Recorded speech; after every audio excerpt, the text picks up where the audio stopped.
Welcome to today's Decay, where we celebrate births and beginnings of everything important since the dawn of time. Today is September 3rd, and here are all the dates that really rate. On this day in 1927, the film The Cat and the Canary premiered. Here is the original 1927 photoplay edition of the novel. Isn't that, like, they just don't make artwork like this anymore, right? Yeah. Directed by Paul Lenny. This book was written by John Willard, who I'm not familiar with, starring Lorre LaPlante.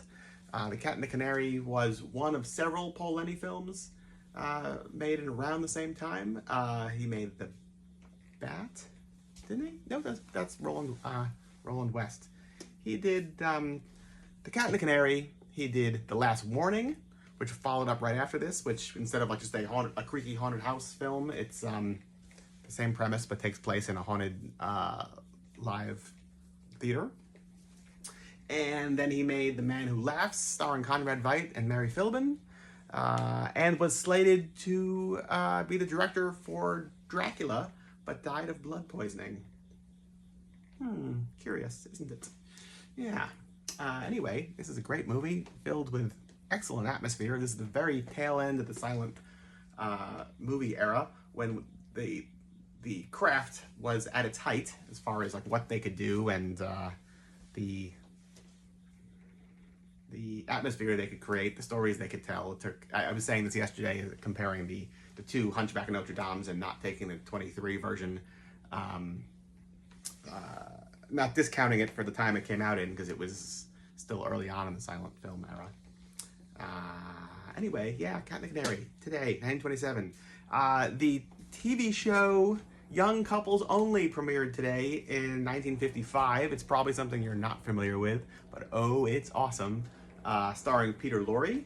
1955 is similarly to talking about, like, you know, when you're watching a piece of film or whatever, it's good to kind of take into consideration the time it was made in. 1955 was still very early on in the television history, so they really weren't sure how to do all this yet. And this story reads very much like a Twilight Zone or Outer Limits. It's really great. We did a presentation of it, a 16mm presentation of it at Coney Island for Fan and Creep Theater many years ago, and people couldn't believe what they saw.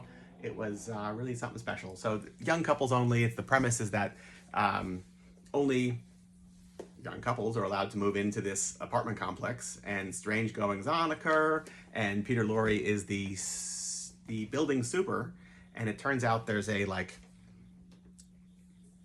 mysterious device in the basement that he's not allowing anybody to go near, and at the very end the entire city block lifts up off into space, and it turns out he's an alien, and they're attempting to collect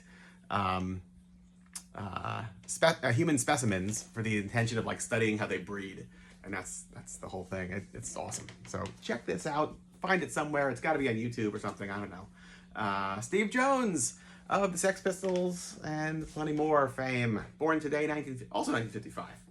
And last but certainly not least, Terror with Dr. Diablo premiered this day, 1957. He was a horror host following in the footsteps of Milo Nurmi's Vampira. His story, as much of it as exists today, because really most of the early horror hosts, their content is gone, but there's still some reviews, and there's some great historians out there that have really dug up all sorts of interesting stuff. So you can find out all about Dr. Diablo and more in this book here, Creatures of the Night That We Love So Well by Jim Fetters. Great stuff. Expanded version or not expanded version, get the one with more. You always want more. And somewhat unrelated, but not exactly, since we're on the subject of books today, right? This book, buy this book. It is so good. So good. Glamour Ghoul by Sandra Nemi. Milo Nurmi's niece. Yeah, it is unbelievable, I have to say. Unbelievable. Well done. And that's it. So maybe it's a good day to read a book. Maybe it's a good day to go to Murder of Crows. It's up to you. Till tomorrow. Goodbye.